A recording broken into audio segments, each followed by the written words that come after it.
प्रेम से बोलो। हर हर महादेव। भक्तों, मैं हूँ सोनी गुप्ता।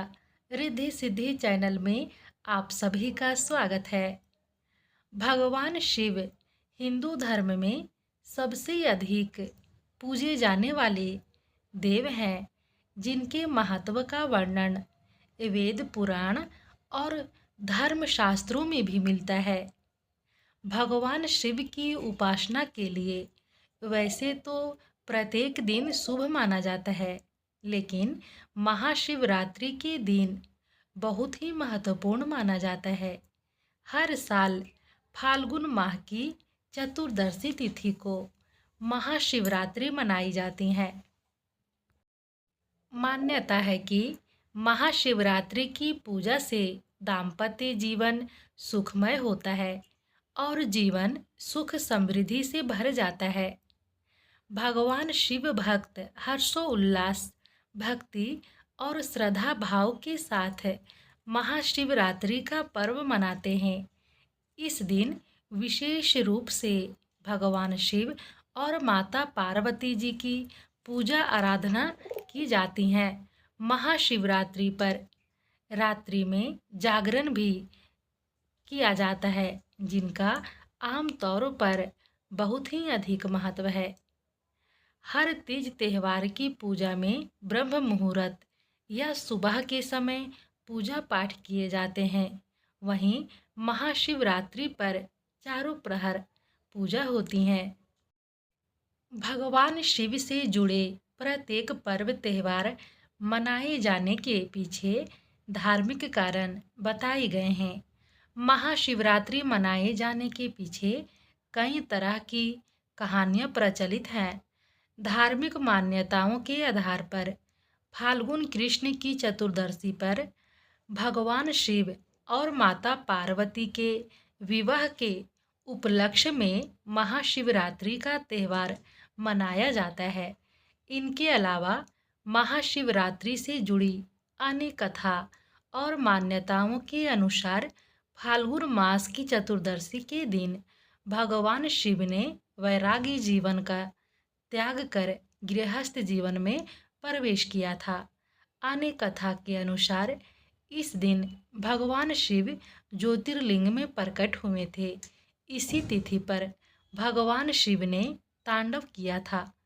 एक अन्य मान्यता के अनुसार इस दिन भगवान शिव ने सृष्टि को तीसरे नेत्र की ज्वाला से भस्म किया था। वहीं कुछ कथा में ऐसा वर्णन भी मिलता है कि इस तिथि पर भगवान शिव ने विष का पान किया था। इसी प्रकार महाशिवरात्रि पर्व को लेकर कई कथा और कहानियाँ प्रचलित हैं, लेकिन महाशिवरात्रि पर मनाए जाने को लेकर चित्रभानु भील शिकारी से जुड़ी कथा सबसे अधिक प्रचलित है। महाशिवरात्रि की कथा। महाशिवरात्रि की पौराणिक कथा के अनुसार प्राचीन समय में चित्रभानु नाम का एक शिकारी था, जो कि शिकार करके ही अपने परिवार का पालन पोषण किया करता था। शिकारी ने एक साहूकार से काफ़ी सारा कर्ज ले रखा था, जिसे वह समय पर नहीं चुका सका। एक दिन साहूकार ने शिकारी को शिव मठ में बंदी बना लिया। जिस दिन साहूकार ने उसे बंदी बनाया, उस दिन शिवरात्रि थी। चतुर्दशी के दिन उसने शिवरात्रि व्रत की कथा सुनी और शाम को ही साहूकार ने उसे अपने पास बुलाया और ऋण चुकाने के बारे में कहा।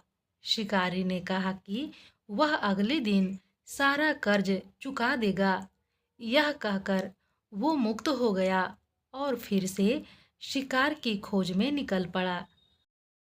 बंदी गृह में रहने के कारण वह शिकारी भूख प्यास से व्याकुल हो गया और शिकार की तलाश में जंगल की ओर दूर निकल गया।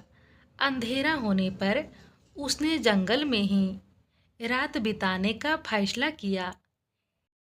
और एक पेड़ पर चढ़ गया। उस पेड़ के नीचे एक शिवलिंग था जो बेल के पत्तों से ढका हुआ था, जिसे शिकारी ने नहीं देखा। पेड़ पर चढ़ते समय उसने जो टहनियाँ तोड़ी वह शिवलिंग पर गिरती गईं। रात के समय एक हिरनी पानी पीने तालाब के पास आई। शिकारी जैसे ही उसका शिकार करने गया तो हिरनी बोली, मैं गर्भवती हूँ, शीघ्र ही मेरा प्रसव होने वाला है। तुम थोड़ी देर रुक जाओ, मैं बच्चे को जन्म देकर तुरंत तुम्हारे पास आ जाऊंगी। शिकारी ने हिरनी की बात मान लिया और उसे जाने के लिए दे दिया।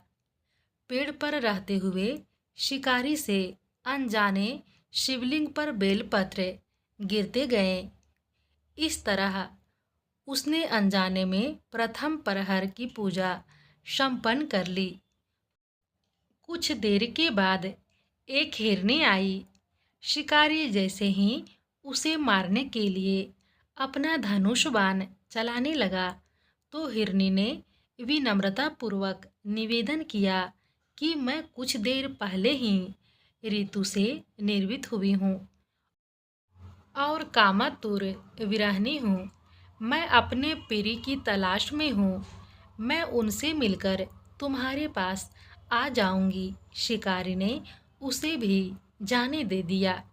इस तरह से रात्रि का आखिरी प्रहर भी बीत गया और पेड़ पर रहते हुए शिकारी ने अंतिम प्रहर की पूजा भी कर ली।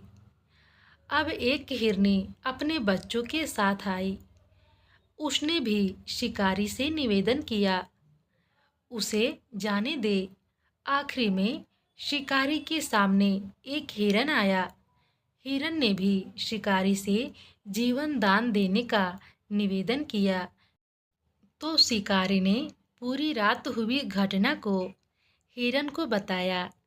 हिरन ने कहा कि जिस प्रकार हमारी तीनों पत्नियां प्रतिज्ञाबद्ध होकर गई हैं, मेरी मृत्यु से अपने धर्म का पालन नहीं कर पाई। जैसे तुमने उन्हें विश्वास पात्र मानकर छोड़ दिया, मुझे भी जाने दो। मैं उन सब के साथ तुम्हारे पास आऊँगा, शीघ्र ही उपस्थित हो जाऊँगा। शिकारी ने उसे भी छोड़ दिया और इस तरह से सुबह हो गई। उपवास, रात्रि जागरण और शिवलिंग पर बेलपत्र चढ़ाने से अनजाने में शिकारी की शिवरात्रि पूजा भी पूरा हो गई। लेकिन इस पूजा का फल उसे अति शीघ्र ही मिल गया।